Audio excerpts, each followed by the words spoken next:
ನಾನು ಕ್ಲಿಯರ್ ಆಗಿ ಹೇಳಿದೀನಿ ಸರ್, ನಿನ್ನೆನೂ ಹೇಳಿದೀನಿ.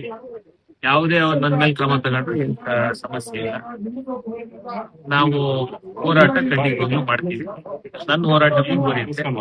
ನನಗೇನೇನು ಕೇಳ್ತಾ ಇಲ್ಲ, ತಾಲೂಕಿನ ಜನತೆಯ ಪರವಾಗಿ ನಾನು ಕೇಳ್ತಾ ಇರೋದು ಕಸ ಇಲ್ಲಿ ಹಾಕೋದ್ ಬೇಡ.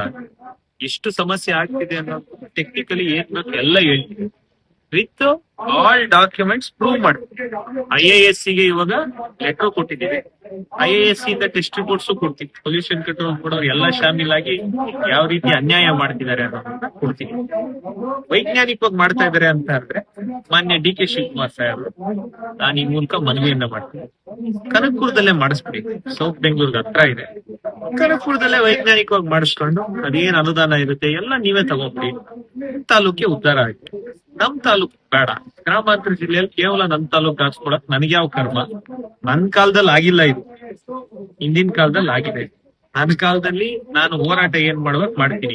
ಏನೋ ಮತ್ತೆ ಟೆರಾಫಾರ್ಮ್ ಓಪನ್ ಮಾಡ್ತೀನಿ ಅಂತ ಹೇಳಿದ್ರು. ನಾನ್ ಶಾಸಕನಾಗಿರೋವರೆಗೂ ಅಂತೂ ಅದಕ್ಕೆ ಯಾವುದೇ ಕಾರಣ ನಾನ್ ಬಿಡಲ್ಲ.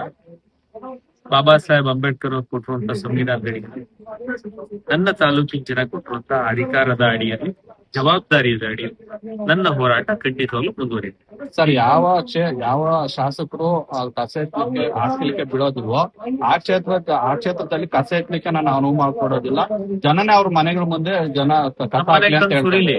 ನನ್ನ ಕ್ಷೇತ್ರದಲ್ಲಿ ನಂದು ನ್ಯಾಷನಲ್ ಅವಾರ್ಡ್ ಬಂದಿರೋದು 2023-24 ಸಾಲಿಗೆ ನ್ಯಾಷನಲ್ ಅವಾರ್ಡ್ ಬಂದಿದೆ ನನ್ನ ನಗರಸಭೆ ಕಸ ವಿಲೇವಾರಿ ಘಟಕಕ್ಕೆ. ಹಾಗಾಗಿ 8 ಘಟಕದಲ್ಲಿ ಒಂದು ಪ್ರೈವೇಟ್ ಆಪರೇಟೆಡ್ ಇರೋದು ಒಂದೇ ಒಂದು ಘಟಕ MSCP.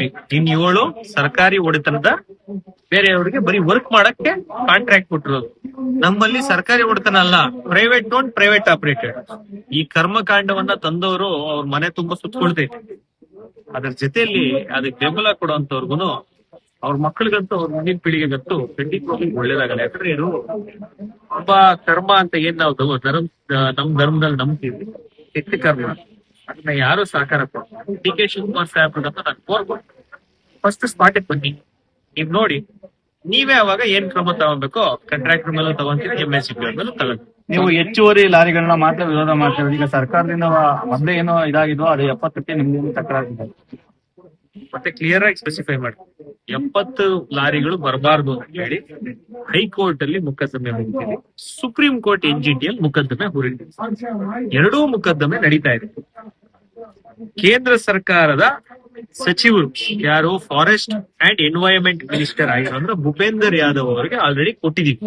ಕೇಂದ್ರದಿಂದ ಸಮಿತಿಯನ್ನ ಕಳಿಸಿ ದೊಡ್ಡಬಳ್ಳಾಪುರದಲ್ಲಿ ನಡೀತಾ ಇರುವಂತ air pollution, water pollution under water pollution act 1974, air pollution under air pollution act 1981, ಈ 2 ಆಕ್ಟ್ ಗಳನ್ನ, ನಿಯಮಗಳನ್ನ ಗಾಳಿಗೆ ತೂರಿ MSCP ಘಟಕ ಪೊಲ್ಯೂಷನ್ ಮಾಡ್ತಾ ಇದೆ.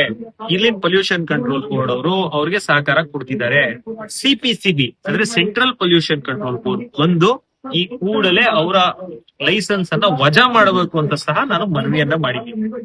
ನಮ್ಮ ಶಕ್ತಿ ಇರುವಂತದ್ದು ಸರ್ಕಾರ ಅವ್ರದಿರುವಾಗ ಪೊಲ್ಯೂಷನ್ ಕಂಟ್ರೋಲ್ ಬೋರ್ಡ್ ಅವ್ರ ಕೈಯಲ್ಲಿರುತ್ತೆ, ಜಿಲ್ಲಾಡಳಿತ ಅವ್ರ ಕೈಯಲ್ಲಿರುತ್ತೆ, ಅಧಿಕಾರಿಗಳು ಅವ್ರ ಕೈಯಲ್ಲಿರುತ್ತೆ. ಹೇಳಿದ್ರಲ್ಲ, ಇಸ್ಮಾಕ್ ಒಳಗ್ ಕೂರಿಸ್ತೀನಿ ಅಂತ, ಪೊಲೀಸ್ ದಬ್ಬಾಳಿಕೆ ಅವ್ರ ಕೈಯಲ್ಲಿರುತ್ತೆ.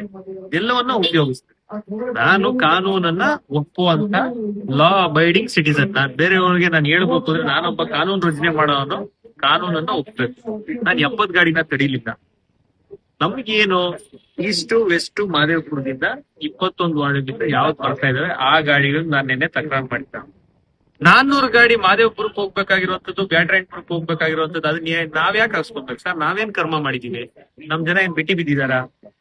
ತಾಲೂಕ್ ಏನ್ ಬಿಟ್ಟಿ ಬಿದ್ದಿದ್ಯಾ? ಯಾಕೆ ಹಾಕ್ಬೇಕು? ಯಾವ ಅಧಿಕಾರಿ ಡೈರೆಕ್ಷನ್ ಕೊಟ್ಟವರು ಹೋಗ್ ಸ್ಪಾಟ್ ಅಲ್ಲಿ ನಿಂತ್ಕೊಂಡು ಬೆಳಿಗ್ಗೆ 12:15 ಹೋಗಿ ಮಧ್ಯಾಹ್ನ 12:15 ಹೋಗಿರೋರು 7 ಗಂಟೆ ಆ ಘಟಕ ಮುಚ್ಚೋವರೆಗೂ ಅಲ್ಲೇ ಇತ್ತು ಎಲ್ಲಾ ಗಾಡಿಗಳನ್ನ ಕಳಿಸಿದೀವಿ. ಇನ್ನು ಮುಂದಕ್ಕೂ ಯಾವ್ದಾದ್ರು ಕಳಿಸಿದ್ರೆ ಅದೇ ರೀತಿ ನನ್ನ ಹೋರಾಟ ಇರುತ್ತೆ. MSCPಗೂ ನೇರವಾಗಿ ನಾನು ನಿನ್ನೆನೆ ಹೇಳಿದೀನಿ, ಅವ್ರು ಏನಾದ್ರೂ 1 ಲಾರಿ ಬೇರೆ ಹಾಕ್ಸ್ಕೊಂಡ್ರೆ ಕಂಟೆಂಟ್ ಆಫ್ ಕೋರ್ಟ್ ಹೋಗ್ತೀವಿ. OM ಕಾಪಿ, OM ನಾನ್ ಮಾಡಿರೋದಲ್ಲ, ಸರ್ಕಾರ ಮಾಡಿರೋದು, GBA ಮಾಡಿರೋದು, ಮಾನ್ಯ ಮುಖ್ಯಮಂತ್ರಿಗಳು DK ಸಾಹೇಬರು ಮಾಡಿರೋದು. ನೀವು ಮಾಡಿರೋ OM ನ ಕಾನೂನ ನೀವು ಫಸ್ಟ್ ಪಾಲಿಸಿ. ನಾನ್ ಕಾನೂನು ಪಾಲಿಸ್ತಾ ಇದ್ದೀನಿ. ನಾನು ಎಲ್ಲೂ ಕಾನೂನನ್ನ ಉಲ್ಲಂಘನೆ ಮಾಡಲ್ಲ, ಕಾನೂನನ್ನ ಗಾಳಿಗೆ ತೂರೋದು.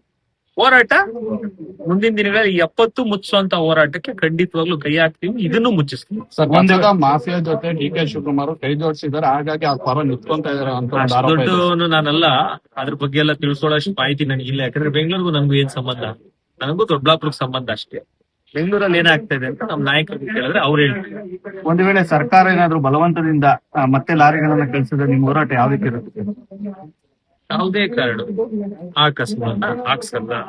ಕಾನೂನು ಹೋರಾಟ ಮುಂದುವರಿಯುತ್ತೆ. ವೈಯಕ್ತಿಕವಾಗಿ ಆನ್ ಗ್ರೌಂಡ್ ನಮ್ಮ ರೈತರ ಜೊತೆ, ನಮ್ಮ ಸ್ಥಳೀಯ ಮುಖಂಡರ ಜೊತೆ ನನ್ನ ಹೋರಾಟ ಮುಂದುವರಿಯುತ್ತೆ. ಕಾನೂನನ್ನ ಪಾಲಿಸುವಂತ ನನ್ನ ಕರ್ತವ್ಯ, ಉಪಮುಖ್ಯಮಂತ್ರಿಗಳ ಕರ್ತವ್ಯ. ಅದನ್ನ ಮಾಡ್ತಾರೆ ಅನ್ಕೊಂಡಿದ್ದೀನಿ.